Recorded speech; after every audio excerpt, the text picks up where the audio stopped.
이게 MG34가 우수한 기관총에도 불구하고 문제점이 많았죠. 생산 단가가 비쌌고 거친 환경에서 취약성이 드러났어요. 독일군이 폴란드를 점령하고 나서 군수공장을 점령했잖아요. 신형 기관총의 설계를 입수해요. 노리쇠와 총열의 결합에 2개의 롤러를 사용한다는 점이었어요. 아주 괜찮은 물건을 만들 수 있을 거라 생각합니다. 어떤 모래가 들어오거나 먼지가 들어와도 이 2개 롤러가 그걸 갈아버리면서 작동을 했대요. 그래서 신뢰성은 몇 배가 높아졌다. 우리가 잘 알고 있는 MG42였죠. 한마디로 총열가드를 한 손으로 열고 그냥 바로 교환할 수 있어요. MG42는 무고장 기관총이라고 부릅니다. 그러니까 한마디로 이 MG42는 전용 삼각대 라페테 42가 나오면서 영혼의 콤비를 이룹니다. 영혼의 짝이 돼요. 그 완충 스프링 장치야말로 MG42의 공포를 아주 극대화시킨 존재입니다. 이게 왜 그러냐? MG42가 MG34보다 개량됐기 때문에 1분의 얘가 1200발까지 나가요. 소리가 막 전기톱 돌아가는 것 같아서 히틀러의 전기톱이라고 그랬잖아.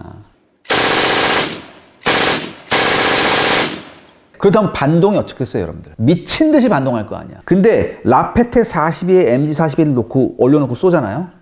그러면요, 이 완충 스프링이 반동을 거의 완벽하게 통제합니다. 영상 한번 보시죠.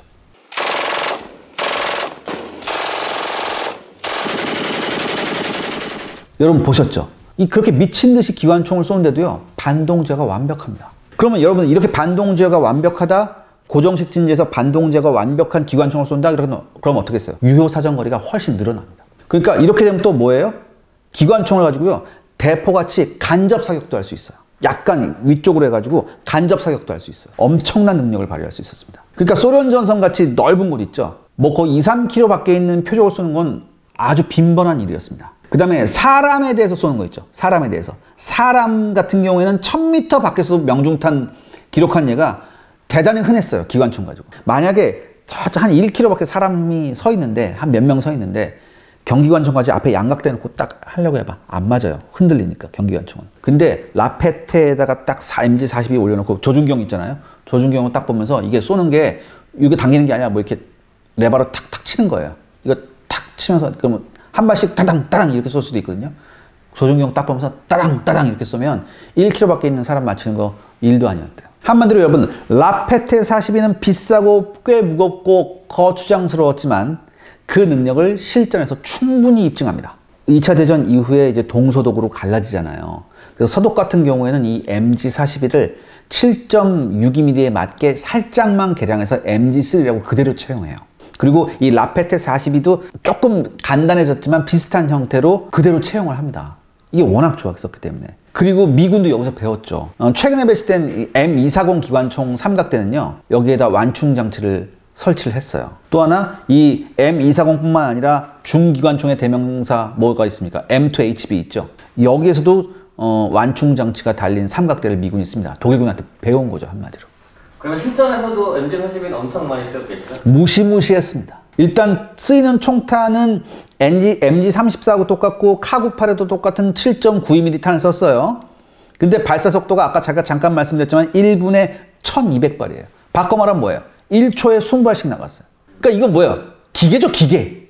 그러니까 여러분들 기관총 소리 들어보면 미국 기관총은 따닥따닥따닥 하는데 얘네는 뭐 이래요. 그러니까 전기톱 소리가 났어요. 그래서 미군들이 뭐라고 불렀냐? 히틀러의 전기톱이라고 불렀죠. 그때 유행한 말이 있었어요. 셔먼을 타고 가면 팔팔에 맞아 죽고 걸어가면 뭐해? 히틀러의 전기톱에 썰려 죽는다. 이런 말이 미군들 보병사에 유행했었어요. 도대체 그렇다면 왜 독일군은 발사 속도가 빠른 기관총에 집착을 했을까? 한마디로 확고한 믿음이 있었어요. 무슨 믿음? 기관총은 총탄을 분무기처럼 뿌리는 놈이다. 이런 믿음이 있었던 겁니다.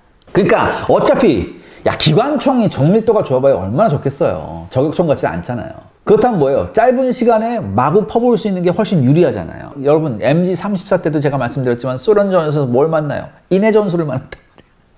그러니까 뭐야? MG34도 느려. 이거보다 더 빠른 거. 기관총의 정밀도가 높아서 한 발 한 발 잘 맞는 거 필요 없다 이거야. 그냥 와다다다닥 집중적으로 쏠 수 있는 게 효과적이다. 그러니까 이 MG42의 유일한 단점이 드러나죠. 뭐겠어요? 총탄 소모량이 엄청나다는 거죠. 근데 독일군이 이랬대. 야, 우리가 언제 총탄 마음껏 쓴 적이 있었냐? 어차피 모자란 총알 있을 때 쏴잡기자 이랬대요. 아무튼 이렇게 엄청난 속도를 자랑했던 MG42가 실제 전선에서 유감없이 그 위력을 발휘합니다. 소련군의 인해 전술도요, MG42 앞에서 무력화되기 일쑤였대요. 이때도 마찬가지로 MG40을 양쪽 끝에 놓고 어떻게 교차 사격을 했대요. 그 다음에 미군이나 영국군도 MG42에 입은 피해가 엄청났습니다. 정말 지독했죠. 제가 아까 말씀드렸죠. 무슨 말이 돌았었는지. 그래서 미군이 급하게 영상을 만들어서 홍보를 합니다. 그 홍보 내용이 뭐였냐면, 독일군의 MG42는 발사 속도가 빠르지만 실제 성능은 형편없어서 그렇게 두려워하지 않아도 된다. 홍보 영상 잠깐 보시죠. It eats up another machine gun squad. Cold. Remember. 그래서 이걸 믿고 나갔어요. 훈련받은 신병들도 올 거 아니에요? 이걸 믿고 나갔습니다. 근데 실전에서 MG41을 맞닥뜨렸어요, 미군들이. 치를 떱니다.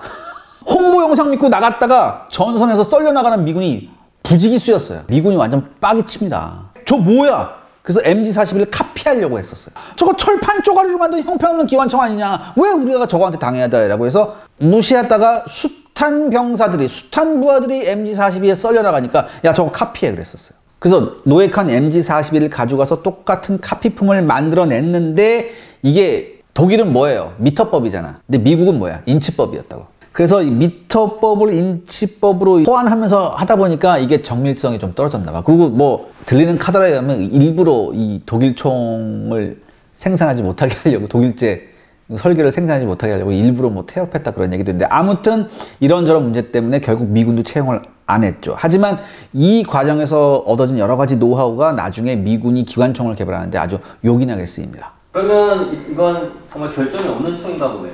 여러모로 MG42가 뛰어난 건 맞는데 그래도 결점이 없을 수가 없죠. 일단 우선 앞서 말한 대로 뭐야, 발사 속도가 너무 빨라서 총탄 소모가 너무 심해요. 그러니까 발사 속도가 가져오는 높은 제압 능력이 장점인 건 맞는데, 경우에 따라서는요, 가지고 있는 탄약을 너무 빨리 써버리는 경우도 있었어요. 실제 노르만디 상륙 작전에서 여러분 그 라인을 비운 구하기 보셨죠? 오마하 비치에서 독일군 기관총한테 갈려나가잖아요, 미군들이. 근데 이게 2시간 지나면요, 독일군 총탄이 다 떨어집니다. 이때부터 밀리는 거예요, 독일군. 아니 2시간이면 다 주업됐는데. 아니, 근데 그러니까 그 2시간 동안 밀어넣는 거예요, 계속 사람을 계속 밀어넣었다고. 딴 해변에서는 전차도 그렇게 어떻게 왔고 해서 이렇게 했는데, 오마하 비치가 그게 안 됐다고. 잘 전차가 다 가라앉고, 더군다나 이게 만조가 아니고 간조 때 들어왔다고. 그러니까 넓은 해안을 뛰어갔었어야 됐다고. 오마하 비치에서도 결국은 미군의 상륙을 저지 못했었고, 그래서 또한 이게 엄청난 발사 속도 때문에, 사실 람보 하면 뭐야, M60 한 손으로 이거잖아. 이게 안 된다 그러더라고요.